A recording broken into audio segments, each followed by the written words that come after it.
Good morning, all of you. How are you?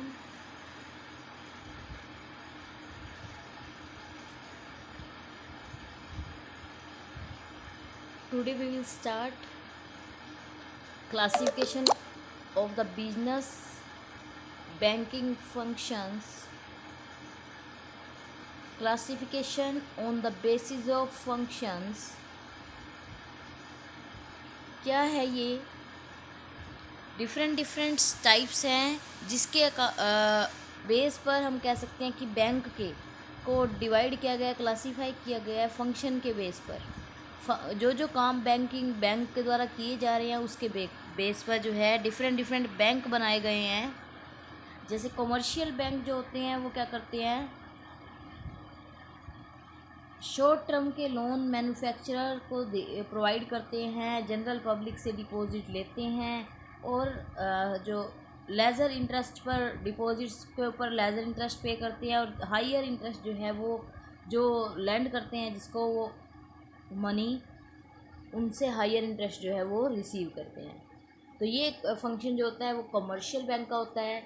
इस तरह से हमारे इंडस्ट्रियल बैंक जो हैं जो इंडस्ट्रीज़ को लोन प्रोवाइड करते हैं, एग्रीकल्चर बैंक्स जो एग्रीकल्चर को लोन प्रोवाइड करते हैं, रीजनल बैंक जो कि डिफरेंट एरिया वाइज जो है लोन प्रोवाइड करते हैं, अदर अपेक्स बैंकिंग इंस्टीट्यूशंस। तो इसी तरह हमारे जो कमर्शियल बैंक है उसमें फ़ॉरेन और इंडियन कमर्शियल बैंक थे, जिसमें हमने फिर ओनरशिप के बेस पर पब्लिक प्राइवेट सेक्टर और कोऑपरेटिव सेक्टर जो है वो लास्ट वीडियो में किया था। अब हम करने जा रहे हैं फॉरेन कमर्शियल बैंक और डिफरेंट टाइप्स जो हैं उनको डिटेल में हम स्टडी करेंगे। तो फॉरेन कमर्शियल बैंक क्या है? Those bank which are based in some foreign countries, जो बेस्ड हैं फॉरेन कंट्री पर but have a branch in India, लेकिन उनकी ब्रांच जो है वो इंडिया में है। फॉरेन के बैंक जिनकी ब्रांच इंडिया में हैं वो कहे जाते हैं फॉरेन कमर्शियल बैंक, जैसे कि lloyd bank, standard chartered bank, Grindlays bank, city bank, bank of America are the example of foreign commercial bank.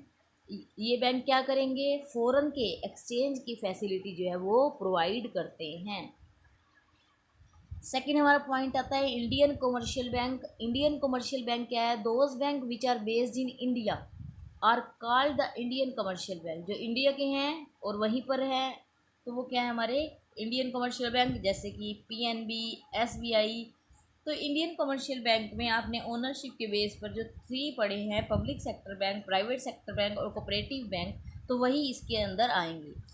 लेकिन अगर हम इसमें बात करें कि पब्लिक सेक्टर में हमारे वो बैंक भी आ सकते हैं जो कि अपेक्स के पार्ट है, जैसे कि देख सकते हैं आप यहाँ, these bank are owned by government के बैंक जिसकी ओनरशिप जो है वो गवर्नमेंट की है। ये नंबर्स जो है ये 27 हैं, जैसे कि PNB, central bank, Indian bank, SBI, UCO bank. तो ये सारे जो है हमारे पब्लिक सेक्टर के बैंक हैं जिनको जो है गवर्नमेंट के द्वारा ओन्ड किया गया है। Some authorised branches of these bank provide the facility of foreign exchange also. इनकी कुछ जो ब्रांचेस हैं वो फॉरेन एक्सचेंज की फैसिलिटी भी प्रोवाइड करती हैं। नेक्स्ट देख सकते हैं आप private sector bank. Private sector bank कौन से हैं? ऐसे बैंक जिनकी ओनरशिप जो है वो प्राइवेट पर्सनस की है। Jammu and Kashmir bank, Punjab bank limited, yes bank, axis bank. तो ये सारे जो है इसके एग्जांपल। सेकंड हमारा है industrial development bank. Industrial development bank are those bank which give medium term and long term loan to industries. अब आपको पहले ही पता चल रहा है कि इंडस्ट्री का डेवलपमेंट करने के लिए जो बैंक बनाए गए हैं वो इंडस्ट्रियल डेवलपमेंट बैंक है, जो कि मीडियम टर्म पे या लॉन्ग टर्म के लिए लोन जो है वो इंडस्ट्रीज़ को प्रोवाइड करती है। These bank help in establishing new industrial unit. ये नई इंडस्ट्री यूनिट को एस्टेब्लिश करने में हेल्प करते हैं और साथ ही साथ जो पुरानी यूनिट्स हैं उनको भी रन कराने में हेल्प करते हैं। These banks help in selling of share and debenture of companies.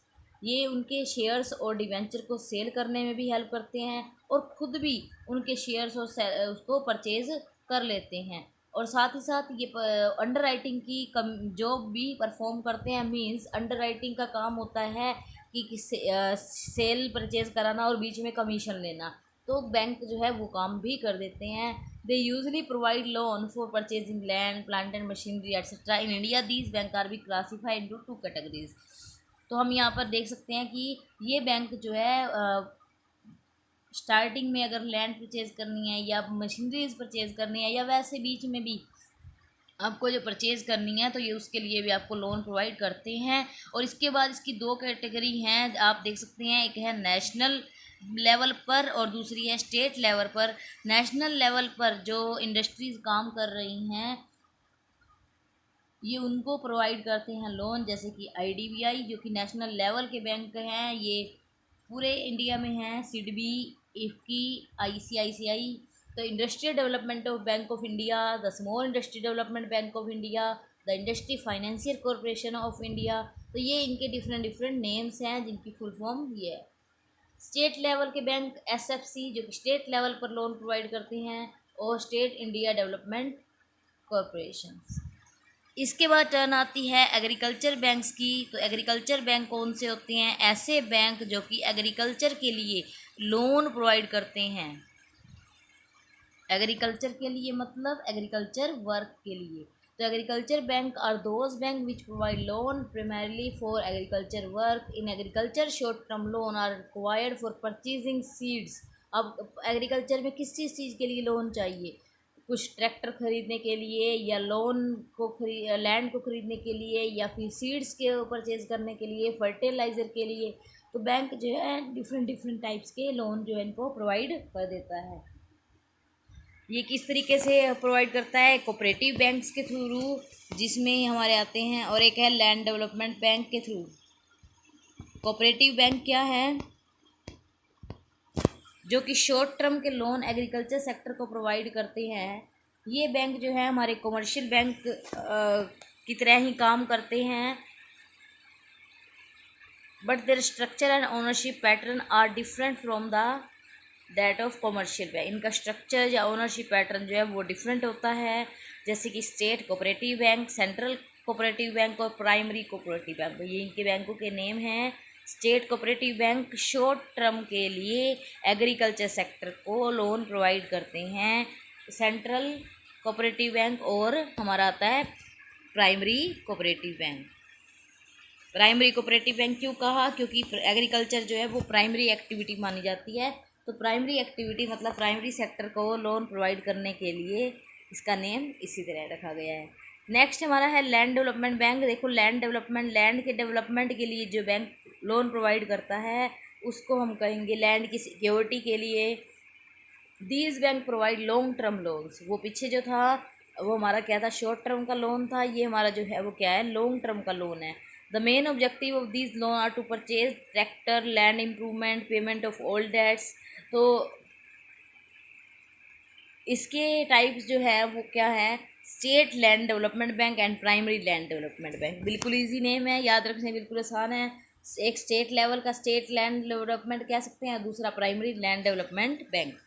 Third हमारा नेक्स्ट हमारा पॉइंट आता है fourth, the regional rural bank. Regional rural bank कौन से हैं?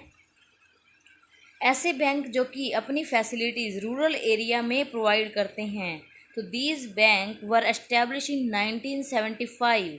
1975 में एस्टेब्लिश हुए थे, जिनका काम क्या था? Enhance the banking facility in the rural areas.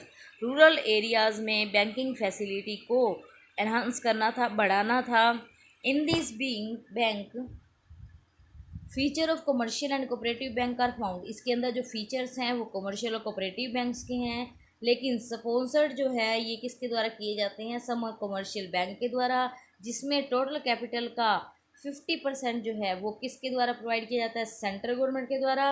और 35% जो है वो कमर्शियल बैंक के द्वारा, और 15% जो है वो स्टेट गवर्नमेंट के द्वारा जो है इसमें अमाउंट जो है प्रोवाइड की जाती है इसको, या हम कह सकते हैं कि फाइनेंस जो है वो इसके द्वारा किया जाता है। इनका मेन फंक्शन क्या है? प्रोवाइड करना loan to small trader, small farmer and the development of agriculture activities. अब जब रीजनल लेवल पर बनाए गए हैं तो रीजनल लेवल के जो भी स्मॉल वर्कर्स होंगे, small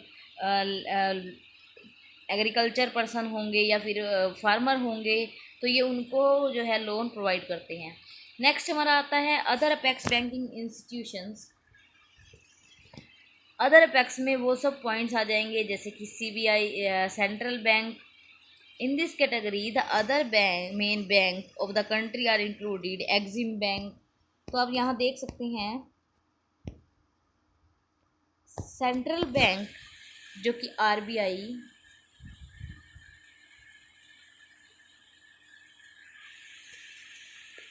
is the apex bank of the banking structure of a country. According to Bill Rager, three main discoveries have been made till now: fire, wheel and central bank.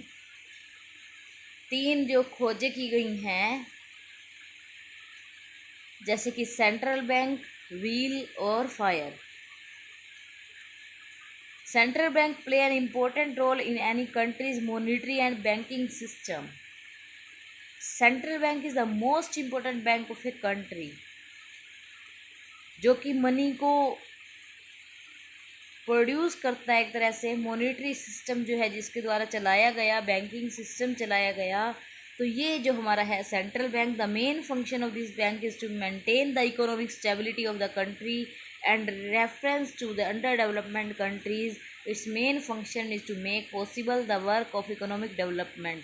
Economic conditions को देखते हुए उसकी stability को एक country में बनाए रखने के लिए या फिर उसको डेवलपमेंट कराने के लिए जो है वो एक इम्पोर्टेंट रोल प्ले करती है हमारी RBI. This bank issue currency issue करती है, कंट्रोल अदर बैंक्स।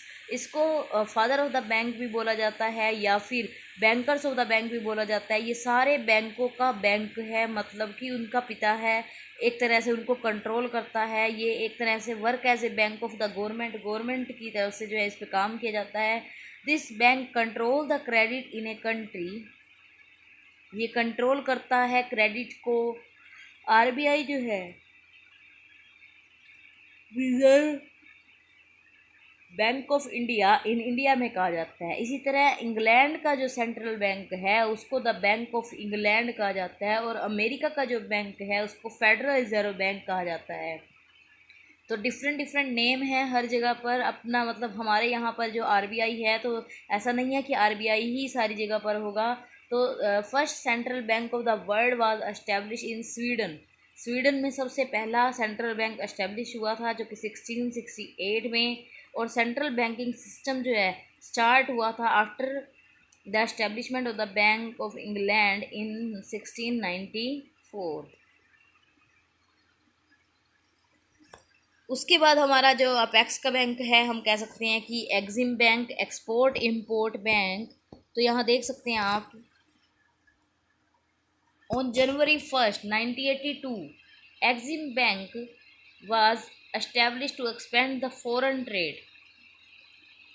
एक्सपोर्ट और इंपोर्ट को की जो हेल्प करने के लिए बैंक बनाया जाता है। ये प्रोवाइड करते हैं assistance to traders engaged in import and export. This bank provide the facility of enhancing to the financial institutions and the commercial bank. Beside this, the bank provide loan facility for establishing joint undertaking in foreign countries and to export import machinery and tools. National housing bank नाम से ही clear हो रहा है, जो house के लिए loan provide करते हैं नेशनल लेवल पर। तो वो क्या हमारा नेशनल हाउसिंग बैंक 1988 में इसको इस्टेब्लिश किया गया था। ये हाउस के लिए लोन प्रोवाइड करते हैं जनरल पब्लिक को। This bank provide the facility of refinancing also an housing loan extended by the financial institution and the commercial bank. Refinancing means आपको लोन को पेमेंट करने के लिए भी दोबारा से फाइनेंस जो है दे प्रोवाइड कर देते हैं। जो आपने लोन लिया था अपने हाउस को बनाने के लिए, हाउस को मेंटेन कराने के लिए, तो वो चीज़ जो है आपको अगर लोन आप पे नहीं कर पा रहे हैं तो ये दोबारा रीफाइनेंस भी कर देता है आपको लोन की अमाउंट को चुकाने के लिए, मीन्स दोबारा लोन दे देता है। नेक्स्ट हमारा है industrial reconstruction bank of India. Industrial reconstruction मतलब कि जो इंडस्ट्रीज़ सिख इंडस्ट्रीज़ थी उनको वापस रिकन्स्ट्रक्ट करने के लिए, उनका रीडेवलपमेंट करने के लिए जो है लोन प्रोवाइड किया जाता है। जो इंडस्ट्रीज़ लॉस में जा रही हैं, बंद होने की कगार पे हैं, ये उनको लोन प्रोवाइड करते हैं। The national bank for agriculture and rural development, NABARD तो सबने ही सुना है। तो नाबार्ड क्या करता है, नेशनल बैंक है जो कि एग्रीकल्चर का और रूरल एरिया के डेवलपमेंट के लिए बनाया गया है। इसका मेन फंक्शन क्या है, to provide short term, medium term and long term loan for agriculture and its allied activities. Next हमारा क्या है, ये और क्या करता है, रीफाइनेंसिंग करता है। किसके लिए, कमर्शियल और जो कोऑपरेटिव बैंक के द्वारा एग्रीकल्चर लोन प्रोवाइड किए गए हैं उसके लिए भी। साथ ही साथ ये रूरल डेवलपमेंट करने में या रूरल एरिया को वर्क को अपलिफ्टमेंट करने के लिए भी क्या है, काम करता है। साथ ही साथ हम कह सकते हैं कि ये एक्सपोर्ट करने के लिए भी, स्पेशल कमोडिटी को एक्सपोर्ट करने के लिए भी इनकरेज करता है, और अगर उन्हें फाइनेंस की नीड होती है तो वो प्रोवाइड करता है। नेक्स्ट हमारा आता है यहाँ फंक्शन ऑफ कमर्शियल बैंक्स। अब देखो कमर्शियल बैंक के हम डिटेल में पढ़ेंगे। अब कमर्शियल बैंक के फंक्शन क्या हैं, सबसे पहले कमर्शियल बैंक के फंक्शन जो हैं वो 4 टाइप्स में डिवाइड किए गए हैं। फर्स्ट हमारा है primary function, secondary function, social function और इलेक्ट्रॉनिक बैंकिंग सर्विसेज। आज हम ओनली प्राइमरी फंक्शन ही करेंगे। प्राइमरी फंक्शन क्या है, 2 टाइप्स के प्राइमरी फंक्शन हैं जो कि हमारा क्या है, accepting deposits and advancing loan. अब एक्सेप्टिंग डिपॉजिट, लोगों से, पब्लिक से उनकी जो छोटी छोटी जमाएं हैं, लोग जो पैसा इकट्ठा करते हैं उनको बैंक जो है डिपॉजिट कराता है अपने बैंक में। पब्लिक डिपॉजिट करती है अपनी मनी को अपने बैंक में, उनके बैंक में, और उनकी कन्वीनियंस के अकॉर्डिंग जो है या जो भी कैपेबिलिटी उनकी होती है पर्सन की, उसके अकॉर्डिंग जो है वो डिपॉजिट कराती है। और जो पब्लिक ने डिपॉजिट कराया और जिस पर्सन को लोन की ज़रूरत है या कभी भी निकालने की ज़रूरत है तो ये उसको लोन भी प्रोवाइड करती है। तो कौन कौन से टाइप की डिपॉजिट होती हैं वो आप यहाँ देखेंगे। फर्स्ट हमारा जो टाइप है वो है फिक्स डिपॉजिट, एफडी हम कहते हैं जिसको। तो ये एक फ़िक्स पीरियड के लिए डिपॉजिट करा दी जाती है और फिक्स पीरियड से पहले आप नहीं निकाल सकते हैं। इसके लिए जो रेट ऑफ इंटरेस्ट होता है वो पहले से ही डिसाइड होता है, पीरियड भी पहले से डिसाइड हो जाता है। पीरियड के according he rate of interest जो है रहता है, जितना ज़्यादा पीरियड ज़्यादा होगा रेट ऑफ इंटरेस्ट उतना ज़्यादा होगा। The receipt is no transferable, इसको ट्रांसफ़र नहीं किया जा सकता, और जब तक वो टाइम पीरियड पूरा नहीं हो जाता तब तक आप उस मनी को नहीं निकाल सकते हैं। लेकिन हाँ, एक बात अगर है, आप उसको अगर निकालना चाहते हैं किसी मेन ज़रूरत के लिए तो आप क्या कर सकते हैं, कुछ डिस्काउंट आपको जो है देना होगा और आपको जो इंटरेस्ट की अमाउंट थी वो भी नहीं मिल पाएगी। तो इस तरह से अगर आपको प्रॉपर उसका बेनिफिट लेना है तो फुल पूरा टाइम पीरियड पूरा होने के बाद और मैक्सिमम इंटरेस्ट जो है आपको मिलता है इस पर। The longer the period of deposit the higher will be the rate of interest. ये आपको मैं पहले ही बता चुकी हूँ कि जितना लंबे समय के लिए आप कराएंगे उतने लंबे समय के लिए आपको उतना ज़्यादा जो है वो इंटरेस्ट मिलता है। साथ ही साथ the banker can use this money a longer period, money deposit in this account is also known as the time liability of the bank. Second हमारा पार्ट है करंट और डिमांड डिपॉजिट। करंट नाम से देखेंगे डिमांड डिपॉजिट। डिमांड डिपॉजिट मतलब जब भी demand की जाए उसी टाइम निकाल सकते हैं। तो करंट अकाउंट जो कि एक हम कह सकते हैं कि बिजनेसमैन के द्वारा जो है परचेज की ओपन किया जाता है अपनी अमाउंट को सेव रखने के लिए, ताकि वो इतनी ज़्यादा अमाउंट को अपने घर पर या कहीं बिजनेस में नहीं रख सकते हैं, वो बैंक में ही अमाउंट जमा करा देते हैं और ज़रूरत पड़ने पर बैंक में निकालते रहते हैं। एक ही दिन में काफ़ी बार जमा करवा सकते हैं और एक ही दिन में काफ़ी बार निकलवा भी सकते हैं। तो ये अकाउंट जो हमारा होता है करंट अकाउंट, खुला खाता जिसको हम कहेंगे कि चालू खाता। एक depositor can deposit money any number of time, can withdraw it and when he require it in a day. तो वो यहाँ पर बात कर रहे हैं कि एक ही दिन के अंदर अंदर आप कितनी भी बार निकाल सकते हो और जमा करा सकते हो। इसके ऊपर जो अमाउंट होती है इंटरेस्ट की वो ना के बराबर होती है, क्योंकि अमाउंट जो है कई बार ज़्यादा हो जाती है, कई बार बहुत ज़्यादा हो जाती है, और हो सकता है 2 घंटे में भी अमाउंट निकल जाए, तो किस अमाउंट का वो इंटरेस्ट दे। तो bank can charge some services charges, बल्कि बैंक जो है आपको ये सर्विसेज देने के कुछ चार्ज लेता है, जैसे कि चेक से अगर आप करते हैं या डिपॉजिट करा रहे हैं या किसी और के अकाउंट में ट्रांसफ़र करने हैं, तो इनके चार्जेस भी बैंक के द्वारा लिए जाते हैं। इसको डिमांड डिपॉजिट भी बोला जाता है, कि जब भी आप मांगते हैं money deposit in this account is known the demand liability of the bank. Third हमारा है सेविंग डिपॉजिट्स अकाउंट। जो हमारी स्मॉल सेविंग है ये उसको इनक्रेज करने के लिए बनाया गया है। ये क्या करता है, दिस बैंक पे interest on this account which is less than the fix deposit account. ये जो है सेविंग अकाउंट, हमारी जो भी सेविंग होती है उसको हम अगर अपने अकाउंट में रखना चाहते हैं, हाउस होल्ड के द्वारा जो है यूज़ किया जाता है सबसे ज़्यादा, और एफडी से थोड़ा कम इंटरेस्ट इसमें मिलता है। इसको हम money deposit in this account is known as demand liability of the bank. Recurring deposit account, recurring RD. RD का क्या होता है कि बार बार आप एक रिपीट करते रहते हैं, बार बार जो है डिपॉजिट कराते हैं। नाम से क्लियर हो रहा है रेकरिंग डिपॉजिट, बार बार डिपॉजिट कराना। तो बार बार डिपॉजिट कब कराते हैं आप, एक depositor deposit a fix amount of money for a fix period. जैसे मान लीजिए कि हम हर मंथ जो है 500 रुपीज़ जो है एक अकाउंट में डिपॉजिट करा रहे हैं, और हर मंथ जो है हमको वो कराने ही होंगे, और कितने ईयर के कराने हैं ये पहले ही कंडीशंस जो है प्री डिटरमाइंड होंगी, प्री सेट होंगी। तो मनी जो है डिपॉजिट कराई जाती है मंथली बेसिस पर, क्वार्टरली बेसिस पर, सेमी एनुअली या फिर एनुअली हम कह सकते हैं। This money can not be withdrawn before the expiry of fix term accept in certain condition. ये भी क्या है, एक पर्टिकुलर टाइम पीरियड होता है कि आप 5 ईयर्स के लिए डिपॉजिट कराएंगे, 7 ईयर्स के लिए डिपॉजिट कराएंगे, तो उसके बेस पर जो है आपकी अमाउंट जो है वो इसमें जाती है, और एक जब टाइम पीरियड कंप्लीट हो जाता है तब आपको क्या है इससे अमाउंट जो है वापस मिलती है, और आप इसको रीडिपॉजिट भी करा सकते हैं। इस तरह से इसके ऊपर हाई इंटरेस्ट जो है मिलता है, फिक्स डिपॉजिट की तरह ही इस पर इंटरेस्ट मिलता है। इसको हम time liability of the bank भी कहते हैं, क्योंकि एक पर्टिकुलर टाइम लायबिलिटी इसमें होती है। नेक्स्ट हमारा है multiple option deposit account. Multiple option, it is a type of saving bank account in which deposit in excess of a particular limit get automatically transferred into fixed deposit term deposit।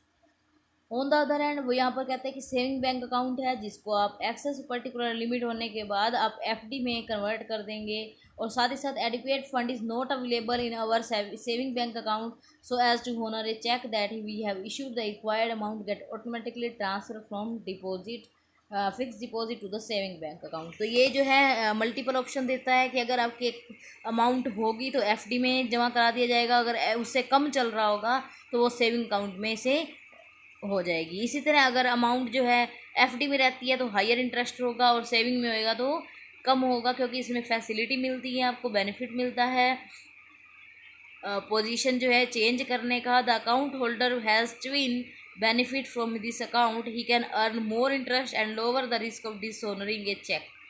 Check अगर आपके पास amount नहीं होती है तो आपकी FD में से पैसा जो है वो चेक को लग जाता है। मींस अगर आपने कोई पेमेंट लगा दी और सेविंग अकाउंट में पैसे नहीं थे तो वो उधर ट्रांसफ़र कर देते हैं।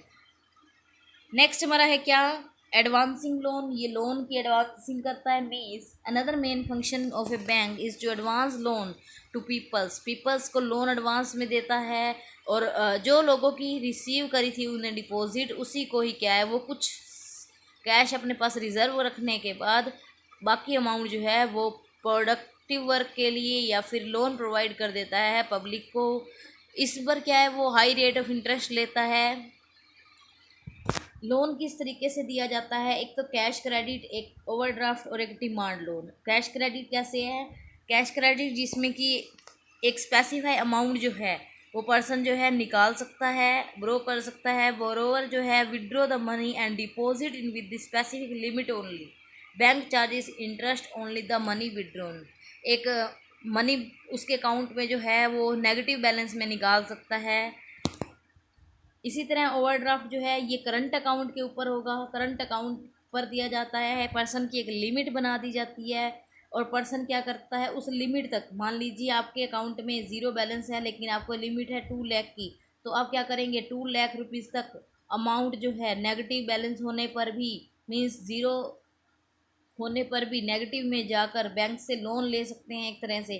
तो बैंक जो है आपको पर्टिकुलर टाइम के लिए यूज़ करने के लिए जो है ये फैसिलिटी देता है, ये बिजनेसमैन को करंट अकाउंट पर मिलती है। नेक्स्ट हमारा है डिमांड लोन।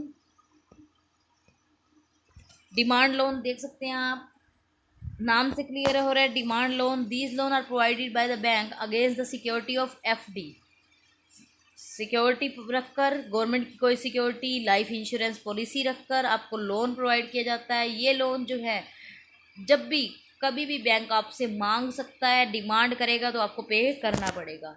नेक्स्ट है हमारा टर्म लोन। टर्म लोन क्या होता है, एक फिक्स पीरियड के लिए मिलता है, जैसे कि मशीनरी को परचेज करने के लिए, गाड़ी खरीदने के लिए, स्कूटर खरीदने के लिए, कार खरीदने के लिए, घर खरीदने के लिए। तो इसके जो है आपके लिए मंथली इंस्टॉलमेंट जो है आपको पे करनी पड़ती हैं। लास्ट हमारा है discounting of bill of exchange. Bill of exchange क्या है, जब एक पर्सन किसी से क्रेडिट में सेल करता है, दूसरा पर्सन परचेज कर रहा है, तो जब सेल करने वाला पर्सन उसके नाम पर बिल लिख देता है और बिल को उससे एक्सेप्ट करवा लेता है कि 3 महीने बाद या 2 महीने बाद वो पर्सन जो है अमाउंट पे कर देगा बिल की। अब बिल को हम अपने पास, जिस पर्सन ने सेल किया है वो अपने पास एक कॉपी रखता है जिसके लिए वो कहता है कि ये मेरा बिल रिसीवेबल है। ऐसे ही पेमेंट करने वाला पर्सन क्या कहेगा, मैं बिल पेबल हूँ, मैंने पे करना है। तो वो क्या करेगा, तब तक बिल को अपने पास रखेगा जब तक कि उसकी अमाउंट नहीं मिल जाती या टाइम पीरियड नहीं आ जाता। लेकिन जैसे ही टाइम पीरियड आता है तो वो क्या होता है कि पर्सन पे कर देता है अमाउंट और उसके अकाउंट में अमाउंट आ जाती है। लेकिन अगर कोई पर्सन बिल को जब तक अपने पास ना रख सके, उसको जल्दी ज़रूरत हो, तो वो बैंक से उस पर डिस्काउंट भी लेकर करवा सकता है। जैसे बैंक को क्या करेगा, वो बिल दे देगा और बैंक जो है उसमें से, जैसे मान लीजिए आपने 2000 का बिल कट करा, तो बैंक जो है 1900 रुपये आपको दे देगा, 100 रुपये का डिस्काउंट काट कर, और बैंक उस पर्सन से पूरे 2000 ले लेगा। तो इस तरीके से बिल ऑफ एक्सचेंज को बैंक से डिस्काउंट करवाने का काम भी करा जाता है। तो हम यहाँ पर कहते हैं कि बैंक जो है वो कुछ इंटरेस्ट जो है या डिस्काउंट जो है एक तरह से ले लेता है पर्सन से, उसको कहते हैं discounting of bill of exchange. Next हमारा है क्या, सेकेंडरी फंक्शन। ये हम करेंगे नेक्स्ट वीडियो में। अब के लिए इतना ही। Thank you and bye bye, have a nice day.